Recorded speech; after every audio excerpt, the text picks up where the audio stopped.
চমকে গেল Bharat. Match সেরেও FIFA থেকে দারুণ সুখবর পেল বাংলাদেশ ফুটবল দল। দর্শক, বিস্তারিত জানতে হলে ভিডিওটি না টেনে একেবারে শেষ পর্যন্ত দেখতে থাকুন।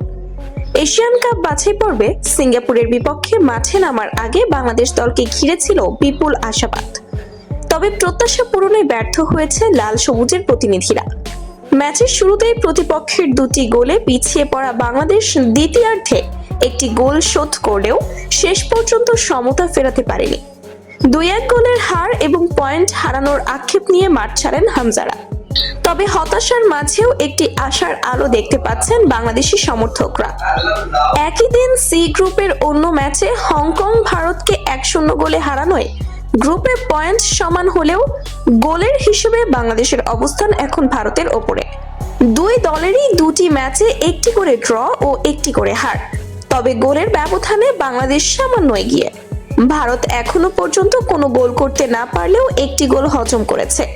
বাংলাদেশ 2 গোল খেলেও একটি গোল করেছে, যা টেবিলে এগিয়ে থাকার কারণ।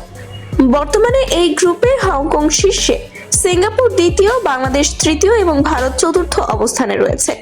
তবে পরবর্তী ধাপে খেলার সুযোগ পেতে হলে পয়েন্ট তালিকার শীর্ষে থাকতে হবে। সেক্ষেত্রে বাকি ম্যাচগুলোতে জয় ছাড়া বিকল্প নেই কাবরেরার শিষ্যদের সামনে। এখনো বাছাই পর্বে বাংলাদেশের সামনে রয়েছে 4টি গুরুত্বপূর্ণ ম্যাচ। চলতি বছরের অক্টোবরে হংকং এর বিপক্ষে ঘরে ও বাইরে 2 ম্যাচ এবং নভেম্বরে ভারতের বিরুদ্ধে একটি হোম ম্যাচ রয়েছে। সবশেষ আগামী বছরের মার্চে সিঙ্গাপুরের মাঠে শেষ ম্যাচে মুখোমুখি হবে বাংলাদেশ।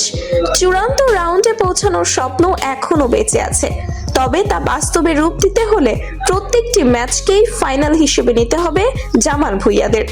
অনুশীলন, কৌশল ও মানসিক দৃঢ়তার দিক থেকে উন্নতি না ঘটালে এই স্বপ্ন অধরাই থেকে যেতে পারে।